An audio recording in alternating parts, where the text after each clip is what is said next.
Oh, Hello, Mr. Muir. Mick, my old friend. How are you? I'm fine. How are Yeah, you? I'm great. Well, the only thing is, yesterday you read my column Yes. about my hair. Oh my God. It's beautiful, actually. It's But beautiful. I look like a scarecrow now. Highlights. Well, anyways, let me tell you this story. That's the reason why I call you. I want to talk to you. I want to see you. Okay. Okay. About a week ago, I made a long walk. Yeah. I walked from Paal 69. Where a lot of parties are. It's in Zandvoort. It's on the South Beach, On the almost south. seafront. Yeah, On the seafront. yeah, exactly. And it's a long walk. Yeah. Yeah.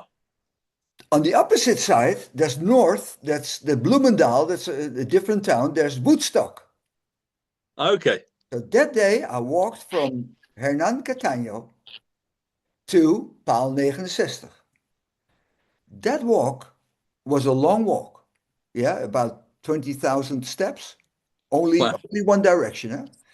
And that walk became a lot shorter when I listened to your mix, your set from Buenos Aires, the 4 hours plus set that you sent me. oh yeah. Brilliant. That's yeah, you said it right. It's a brilliant mix. So I was listening to it, and I was totally, I was like, I was so focused on the music that I didn't realize that I was walking even faster than usual. Okay. Well, then I thought, well, this man is so good and became so good that I'm doing an effort to let you play on the beach this summer, the Zandvoort. Wow. That So, would be so, cool. so this whole conversation is about you, but I want the audience to know what the special man you are actually, because making that great, doing that great set in Buenos Aires with a packed, I think it was packed, wasn't it? It We're sold out, yeah. was sold out. Because your household name in Argentina and other South American countries. It's my home. It's my DJ home. It is, isn't it? And Yeah. and which is a great compliment for you because those people know their dance music, don't they? They certainly do. Yeah. They Yeah, love it. they love it. Huh? All right. So the thing is, Nick, and this is a crazy story. You started your career as a one man Beatles because you play keyboards, you play bass. What else? I can play. I've been playing guitar since I was a little boy, but Yeah. my first instrument is piano. Really, All right. Okay. Okay. So you play a lot of instruments, and you had a career in performing and being in bands. You played as the keyboard player of the famous French rock and roll singer Johnny Hallyday.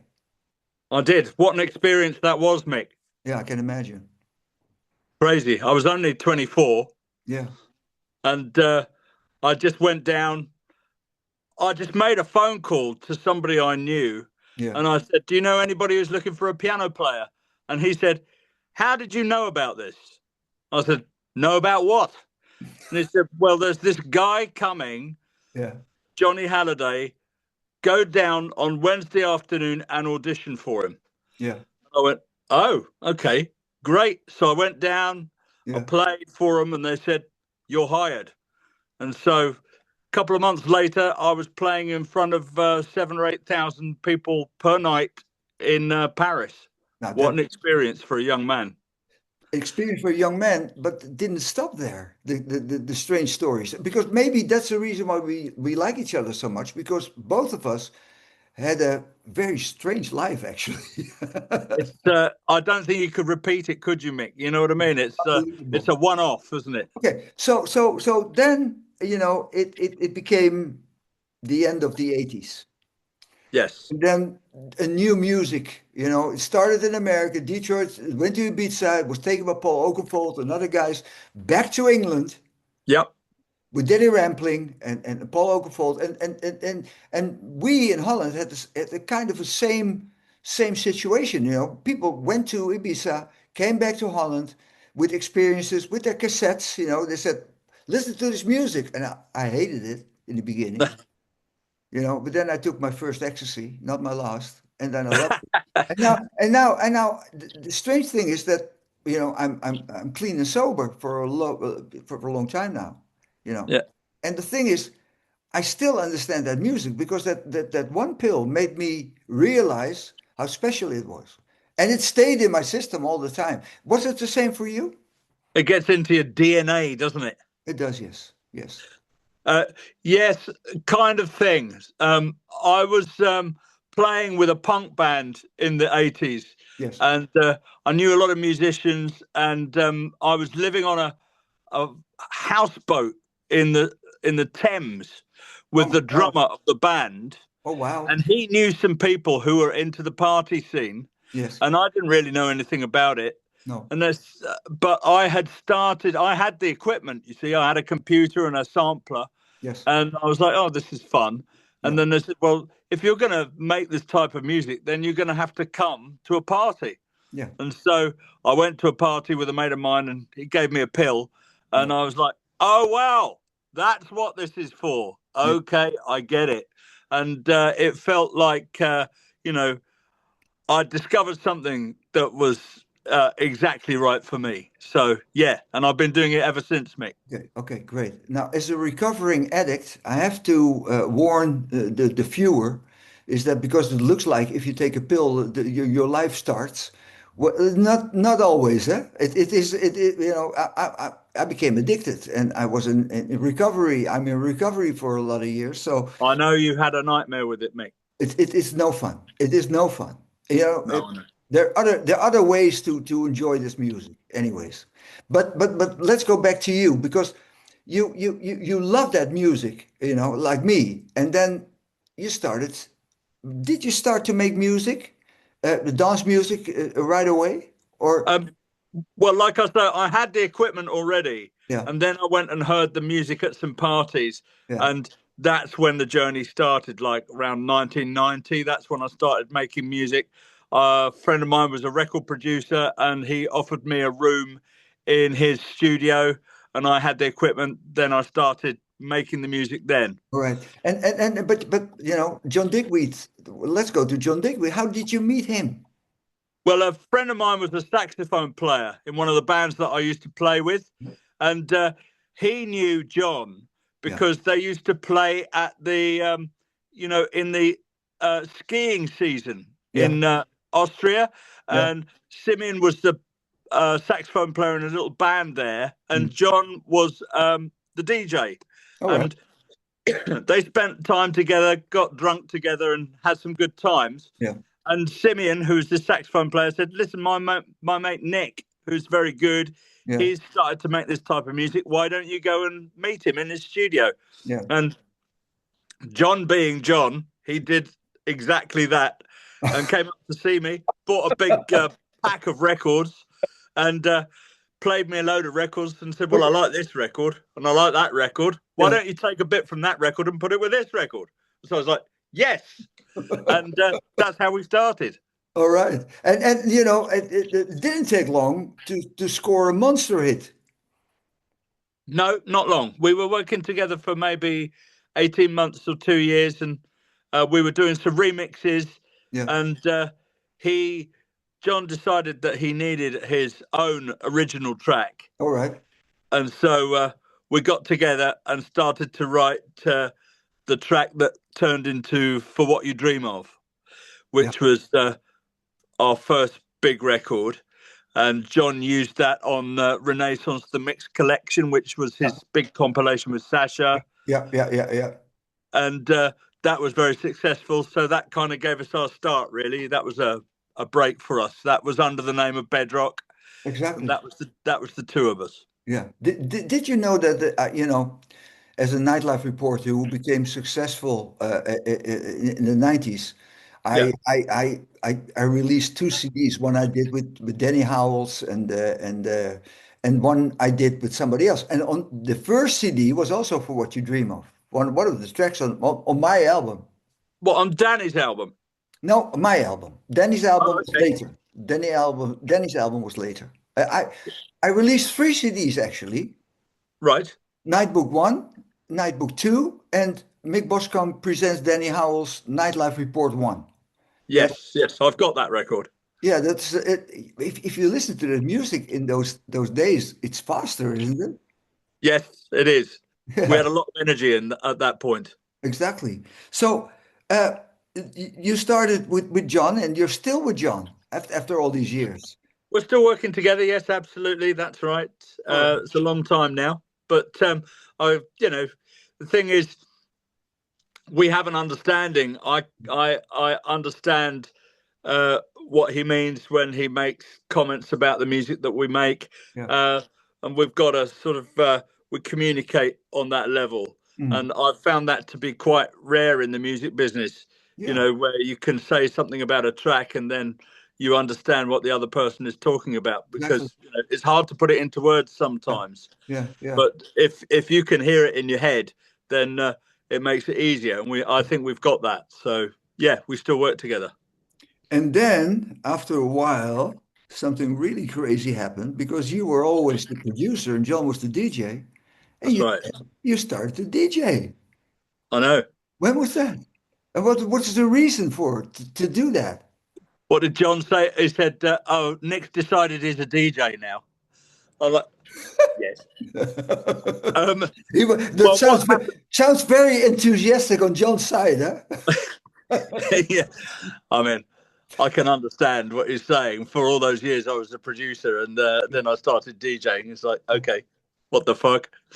And but no, he encouraged me actually. All right, all right. So I used to take the equipment out and play live. Yeah, yeah. Maybe like the Chemical Brothers, All right. Underworld, Yeah, or that type of thing. yes, But that was a lot of work. You had to take out the computer and the synthesizers, basically make a whole studio on stage. yeah, And I can remember I did a gig with Charlie May, who is one of Sasha's colleagues and a exactly. brilliant producer and artist. Yeah, And I had gone to a gig, put up all this equipment on stage, and then Charlie got out a laptop and a controller, plugged it in, did his gig, then put it in his backpack and caught the bus home. That seems like a good idea. So I started playing live gigs all with a right. laptop and a controller, Yeah, and people started, making offers for me to go and play. So that's when it started, really. And I would say exactly. that I was about understand. 2010, something like that. Yeah. So that, 2010. So in about 50 years plus, yeah, next to your producing work, you had a DJ career. that's right. I can do some gigs here and there, and because Bedrock got really popular in Argentina, Yeah, um, Hernan was a huge figure. Hernan Catano yeah. was a huge figure in Argentinian dance music, and Oh, he used to give us credit and play Bedrock records, and so Bedrock became famous there, and so I started going there. yeah, And John's a huge star, and I can also do gigs there. So yeah, I South understand. America. But I play gigs at home, and you Yeah. know, and Hartstocht Hartstocht, yeah. Yeah, it's in Holland and a few other places. So yes, yeah. I'm happy to go and play. All right. Now, and the thing is, the South America is crazy about you, huh? Yes, I can get a few thousand people to come and see me in Argentina. Yes, Yeah, and played Mexico earlier this year. That was really good. Lovely people. yeah, Absolutely. yeah. Yeah, And love the music. people like you a lot behind the decks because you're a crazy guy. They love you. Well, But you're a different man than John. John is very focused on what he does. He doesn't look at the audience, which is okay, yeah, because he's great. You can do whatever you want behind the decks, I think. But you're a little more outspoken. John's kind of the DJ's DJ, really. Yeah, and that's how he rolls. I'm a little bit more of a showman because I was used to being on stage and playing in exactly, bands. exactly. But all I'm doing is, I'm just doing what I feel without making an idiot of myself. Hopefully, But I do like to feel the music, and I like to get involved, and I enjoy. I enjoy being on stage. I'm very happy with it. I've been on stage my whole life, ever since I was a little kid. Yeah, So I feel at home there, and yeah, I love it. I love doing it. yeah, great. Now the thing is, I want you. We're almost finished with this little talk because this is what I want the audience to know about you. Huh?